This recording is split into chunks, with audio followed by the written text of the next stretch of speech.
Wow, my video for Bride of Discord is doing surprisingly well. I probably need to make a video about the sequel soon, considering I said I would and it's been like months now. I'm gonna be honest, I don't really have too much of high hopes for the sequel, but then again, I do remember liking it more than the original, so it could turn out to be good. Many hours later. Wow, I am surprised. Surprised about how decent the sequel is. Like, it's not my favorite audio drama I've seen, and it does have some problems, but it's definitely an improvement from the original audio drama, and it fixes some of the problems I've had with Bride of Discord. Yeah, I'm genuinely surprised about how much I liked it. Better than the original, so let's talk about it. Hey, it's me, Sunny, and before we get started with the video, I just wanted to say, oh my god, thank you for the support on my Bride of Discord video. I wasn't expecting that video to do so well and get support, but the fact that it did means a lot to me. Also, the VA for Fluttershy and Bride of Discord saw my video and liked it, and like, holy shit, I am honestly speechless. But yeah, getting back on track and the thank yous aside, since it's been a year since I uploaded that video, I thought I might as well make one about Daughter of Discord and my thoughts on the series.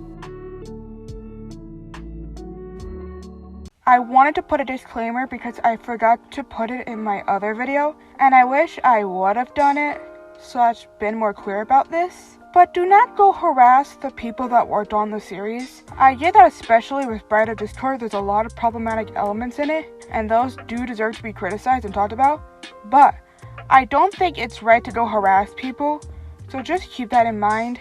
Anyways, for those who don't know what Daughter of Discord is, well, Daughter of Discord is an audio drama series that takes place after the events of Bride of Discord, where it focuses on their daughter Screwball, who is chaotic but means well. In the series, she has to learn how to control her powers and her emotions so she doesn't hurt the people she loves. She also has a friend group, but we will talk about that later. The other main character in the series, besides her and her parents, is Mothball, Queen Chrysalis's son, who gets his own character arc about learning that he is capable of love, that he has a heart, and learns to stand up against his mother. And yes, this story is about Mothball and Screwball's love. But first off, let's talk about the things I liked about the series. First of all, I actually like the main couple in the story. Unlike Bride of Discord, the main couple for this audio drama is actually good. So instead of the audio drama being hard to watch, like in Bride of Discord because Discord was abusive and manipulative to Fluttershy, Daughter of Discord was actually nice to watch because Screwball and Mothball's relationship is super cute. They kind of have this like stereotypical chaotic girl ex-tomboy dynamic, but I like that dynamic, so it works. Screwball is the love and support Mothball never had, which gives him a new sense of freedom and a feeling of love that he never had. Mothball is part of the only creatures that understand Screwball and doesn't judge her, which obviously, if you watch the series, means a lot to Screwball. They're practically each other's rocks, and they're a part of the dynamic where the other needs what the other has, and I like that. Speaking of Mothball, I love him. I love how he has an arc about learning to love and standing up to his mother. I love how he doesn't understand most social stuff because he's been isolated for most of his life. Like, I just love his character, and I don't know why. Maybe it's because I'm a sucker for characters who have abusive parents, but their kids learn to be better people and break away from their parents' abuse and learn to surround themselves with people that actually love them. But I just love Mothball so much. I also like Screwball's character arc in the series. While I do wish they could have added a little more to her character arc, I do love how she struggles with controlling her powers, and how her powers are uncontrollable when she gets very emotional, and because of that, not only does she have to learn to control her powers, but also her emotions so she doesn't hurt the creatures she loves. Moving on, I love Rarity's little mini arc in the series. It's not super long and it's pretty small compared to the big arcs in the series, but I love how her arc is her learning to have a better communication with Fancy Pants, and learning that it's okay to have fights with each other as long as after that you communicate with your partner and talk about the problem. Because it's something that's very important for people to learn, and it's something grown adults still struggle to learn. Of course, I love all the art and voice acting. It's generally improved since Bride of Discord. And I guess my final 2 positives of the series are, I love Lightning, aka Rainbow's daughter. She's really relaxed and chilled, and constantly butting heads with her brother a lot. She's A secondary character supporting friend to Screwball, and has a romance with Aquafresh, which works for the story. While she isn't one of the bigger main characters, her personality as well as her being decently in the plot with a good story, as well as having multiple conversations with Screwball that are one-on-one or in a small group, helps her character stand out a lot. Also, she's a lesbian, so I have to love her. Then finally, we have Fluttercord. Their relationship in Bride of Discord was one of the worst part of the series, excluding Apple Spike. But here, they're actually really cute in the series because they generally act like a sweet married couple. In Discord, it's actually nice to Fluttershy and treats her well, which I actually found to be really nice compared to how it was in Bride of Discord. Also Cinnamon Stick, because while I was writing the script, his story came out explaining his background and what happened to him and his sister, and it's super cute, despite Apple Spike and the fact that there's a joke about them trying to have a baby. But moving on. Also, episode 7, where Screwball confronts her dad, is just some of the best voice acting I've seen, and yeah. There's definitely a lot more positives I had with this series compared to what I had with Bride of Discord, but there are still genuinely some flaws with this audio drama that I want to talk about, so let's get to them. Of course, the audio drama isn't without flaws, and does have some major issues, but we will go from the minor issues to the big issues. Starting off with, I thought the Discord and Fluttershy bad communication thing was kind of stupid.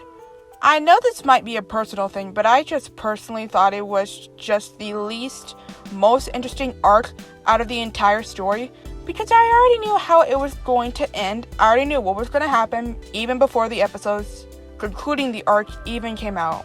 Discord, obviously, because he doesn't realize the guy with Fluttershy is a changeling, and Fluttershy is also a changeling in that scene, he, of course, genuinely gets upset.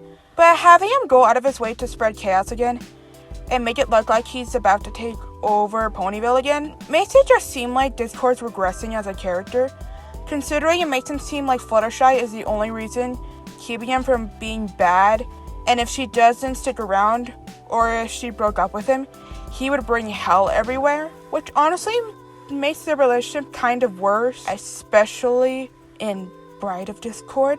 Secondly, I don't really care for Chrysalis as a villain. Like, she's alright, but I just don't really care about her, and her reasons for turning into a cold-hearted villain are just some of the most pettiest reasons I've ever seen and aren't that smart. Like, I get it's a magical world, so of course it's going to be very dramatic, but like, come on now. Third, Apple Spike. The fact that they have a child creeps me the fuck out. Like, it genuinely creeps me out. Not to mention, from what I've heard in the written version, they get married when Spike is 18. And if you haven't watched my Bride of Discord video, you know that's messed up considering she knew him as a minor and Applejack is like 25 at that point. Again, I could be wrong about them getting married when Spike turns 18, but if it's true, like, what the fuck? Also, even if they didn't get married when he was like 18 or when he turned 18, the relationship is still creepy. Next, this might be a little pet peeve, but I don't like how Pinkie, Rarities, and one of Rainbow's children are basically just recolors. Like, I understand the concept of making a child look very similar to their parents. There are good examples of this, like Yang and Raven from RWBY. But I feel like if it's getting to the point where they're just practically a recolor of the parent with no differentiation of features, then it kind of comes off as a boring design. And I get that with like Rarity and Fancy Pants, it's hard to be creative with a child considering they have pretty basic color schemes. But we've seen this concept go well with My Little Pony before.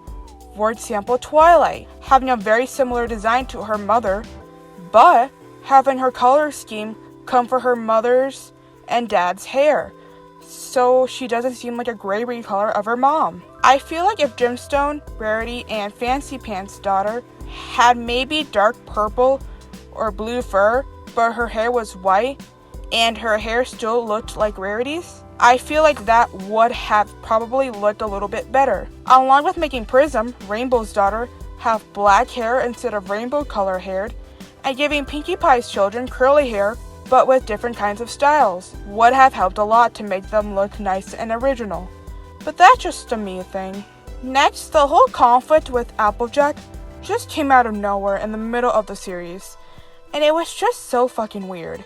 Like, Rarity just wanted to vent to Applejack about what was going on with her in Fancy Pants, and just Applejack turning it into Rarity wanting to steal Spite Bag was just so weird. Like, no, Applejack, Rarity does not want the minor she clearly saw as a brother that you married, you fucking... Moving on to the major problems. Screwball's friends are boring. Like, they are just so boring. I know it's okay for characters not to have big personalities and to just be supportive, but they still need to let them have somewhat of a personality, especially if they're going to be involved in the main plot as much as Daughter of Discord does with Screwball's friends. We already talked about Lightning and Cinnamon Stick, but let's talk about everybody else. Stinky is okay. I wish the series expanded more on her friendship with Screwball at times, but other than that, she's okay. And during the final episodes, she actually gets more agency and isn't just Screwball's friend who has been picked on for her eyes and has a crush on Cinnamon Stick. Thunder is a stereotypical aggressive guy who fights with his sister and then suddenly gets all flustered when he sees his crush. And Blossom is just nice. There's just not that much to her. She's just nice and has like 2 conflicts in the story, but that's it. Half of Screwball's friends are just not engaging as characters, and the thing is, I don't need them to be super interesting, but they're just so bland. You can literally cut them out of the story and rarely anything would actually change. Like, we don't spend time getting to understand them or know them better.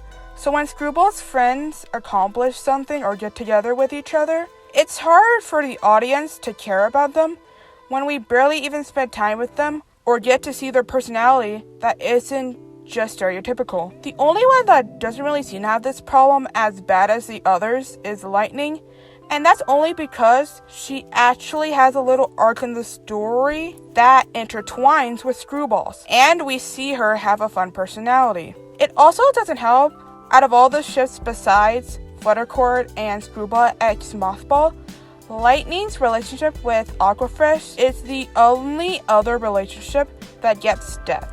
So because of that, we actually care about Lightning, because we actually want her and Aquafresh to get together. Because not only have we seen them interact more times, but we actually also like Lightning and care about her. I would say Cinnamon Stick doesn't have this problem, but it literally took us 4 years after the series was over to get more content about his character. So yeah, this issue with Screwball's friends isn't helped by the cast being way too big and shoving way too many characters in the series. Kinda like what Ruby does. Also, I realized if Screwball had one-on-one interactions with her friends, besides Dinky and Lightning at times, then we could have seen how different her friendships are and how important they are to her, and how those friendships help her not go evil and become a bully. Honestly, showing her friendships with the others would have honestly made her breakdown in episode 7, where her friends start calling her mean and a bully, more heartbreaking and sad. Honestly, this issue leads into the final problem with the series. There's way too much fucking shipping. Like, there's way too much of it, and here's the thing. I'm a big shipper. I love shipping, but there is a limit, and shipping should never take over the story to the point where the characters' personalities are just defined by the relationships. Like, the main problem with Blossom, Thunder, and Cinnamon Stick, post getting his own little story, is that they're defined by their relationships, and that's all they are. They're just chess pieces for a relationship to become canon. Like, the reason they are so bland is because all their character arcs and dynamics are just romantic relationships. Like, we barely get to see the friend group interact with each other, besides with their love interest most of the time. And when they do talk to each other, it's like about crushes and romance. Like, we never see Thunder just talk to Dinky. We never see Cinnamon Stick just talk to Screwball. Like, we don't even see Blossom just interact with Screwball. And even when they do, it's with the group. Like, they never interact one-on-one with each other. It's like they're just confined to their own ships. If Thunder is speaking, he's usually gonna speak to Lightning or Blossom.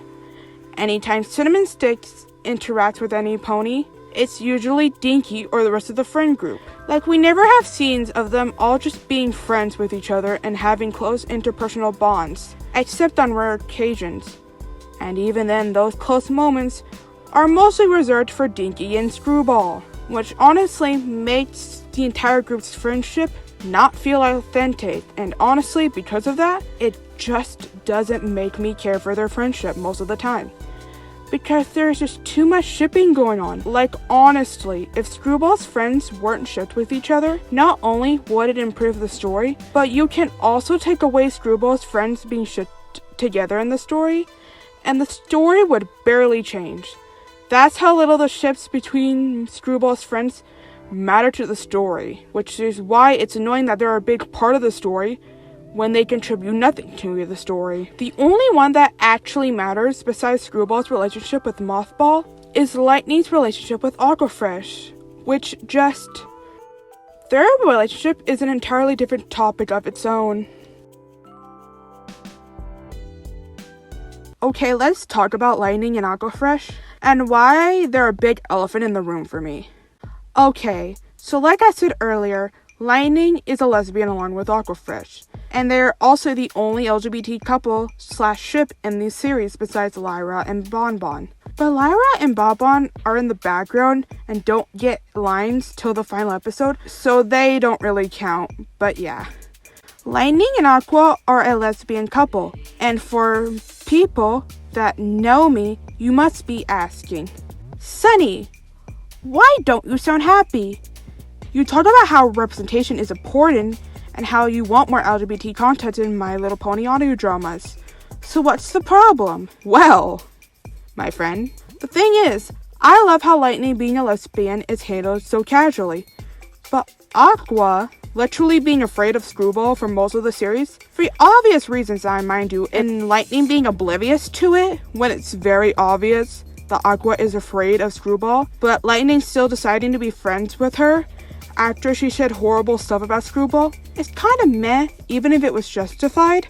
Okay, so I'm coming to say this as I'm editing the video, but as I was editing the video, I was re-watching Daughter of Discord again because I wanted to make sure I got all my facts right and I hate myself. But as I was re-watching it, I realized Aquafresh and Lightning actually do resolve the issue I'm talking about with, like, Aqua saying shitty stuff about Screwball but having justifiable reasons. Like, I was rewatching the final episode and I was reminded that they actually did talk about the issue of Aquafresh not liking Screwball, and they talked about how, or at least Lightning talked about, hey, I'm not gonna date you if you're gonna think of my friend that way. And Aquafresh was really nice and respectful about it and realized that she did kind of fucked up and that she needs to learn to get over her stuff with Screwball. But they promised each other they would still be friends and dating would still be something that happens in the future. Which is honestly really good writing and, like, elevates them to be better than, like, most of the ships in this series. And, like, honestly, that's not saying a lot, but, like, still. And it would be nice if they actually stayed friends because, like, it makes sense for the story, and them getting together when they're, like, older would make sense. But, like, the fact that they're the only LGBT couple in the series and they're the ones that have to stay friends, it's just so. But that's not my main problem. My main problem is that they're the only LGBT couple, and out of all the couples, my main problem is that they're the only LGBT couple out of all the ships, and they're the only ones that have to stay friends. All the ships except Lightning and Aqua are straight, which means that technically the only LGBT couple is the only one that splits up / stays friends. Yeah. Do you see the problem now? Considering how fandoms and media treat LGBT relationships, especially sapphic ones, making your only LGBT couple that aren't just background characters break up is not a good idea, especially when there are gross, toxic straight couples that get to stay together in your series. All the straight couples in the series get to stay together and get together, but the one LGBT one does not. This is an issue considering that LGBT representation is important to a lot of people, like me, and the idea of getting to see a lesbian couple possibly get together only for them to break up or not even get together while all the other straight ships get to do that, it's kind of upsetting, especially since there isn't a lot of fan-made content, specifically audio dramas that are popular with LGBT couples and characters. And I'm not saying it's revolutionary for DF to have LGBT representation in her series, but when you are writing LGBT ships, you need to make sure you aren't writing tired LGBT tropes that are harmful or have bad implications. And the thing is, it didn't have to be this way. If DF just had more LGBT couples in the series, this would not be a problem. Like, instead of just shipping screwballs friends with each other, which is one of the most boring straight romances ever, have some of her friends be LGBT. Have some of her friends be in LGBT relationships, like maybe Blossom could be bi and date a Mare, and Thunder could be like Pan and date a Stallion. And then keep Dinky and Cinnamon Stick as a couple, so that way Lightning and Aqua aren't just the only ones that are LGBT, and you aren't just bringing up your only LGBT couple. And I don't think DF did this out of malice, but she needed to be careful and check over her script and thought about the implications more when writing the story when it came to LGBT stuff. I know this is kind of a depressing place to leave off, but when it comes to this kind of stuff, it's important to talk about. But anyways, I hope y'all enjoyed this video. This took a while to make, but it's worth it. And yeah, this is Sunny saying see you later. Wait! Before I go, I just wanted to add, stop saying Screwball was created by Disney Fanatic. She wasn't. She was a background gag character in the season 2 opener. Stop telling people who draw Screwball or interpret her differently that Disney Fanatic created her. She did not. Stop acting like she created her because she did not. It's annoying to get those comments, and I wanted to bring a light on this quick subject because Roboz has pointed out this many times, and I thought I would give Z a voice and talk about this because it's very annoying when that shit happens. Anyways, this is Sunny Bunny actually saying goodbye now.